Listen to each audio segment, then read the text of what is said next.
बुद्धिमान साधु। एक बड़ा सा राजमहल था जिसके द्वार पर एक साधु आया और वह साधु द्वारपाल से आकर कहने लगा कि अंदर जाकर राजा से कहो कि उनका भाई उनसे मिलने आया है।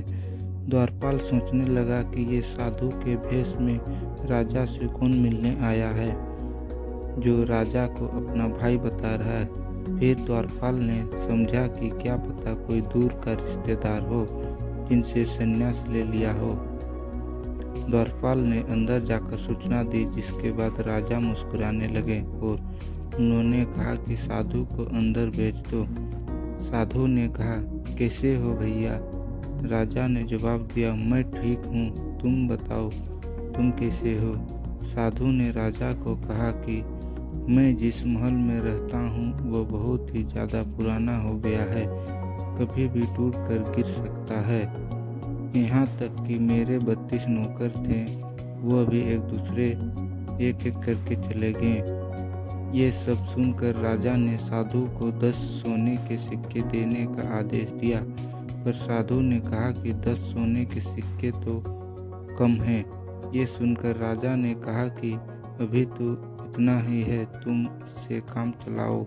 इसके बाद साधु वहाँ से चला गया।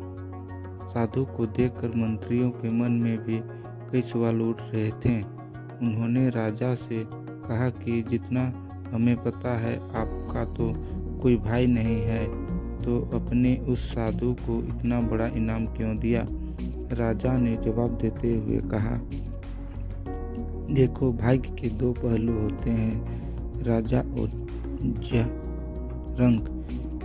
इस नाते उसने मुझे भाई बोला। राजा ने समझाते हुए कहा कि जर्जर महल से उसका मतलब उसका बूढ़ा शरीर था, 32 नौकर से उसका मतलब 32 दांत थे। समंदर के बहाने उसने मुझे उलझना दिया कि राजमहल में उसके पैर रखते ही मेरा राजकोष सूख गया, क्योंकि मैं मात्र उनसे 10 सोने के सिक्के दे रहा था, जबकि मेरी हैसियत उससे सोने से तोल देने की नहीं। इसलिए राजा ने ऐलान किया कि मैं उससे अपना सलाहकार नियुक्त करूंगा। शिक्षा किसी व्यक्ति के बाहरी रंग रूप से उसकी बुद्धिमान का अंदाजा नहीं लगाया जा सकता।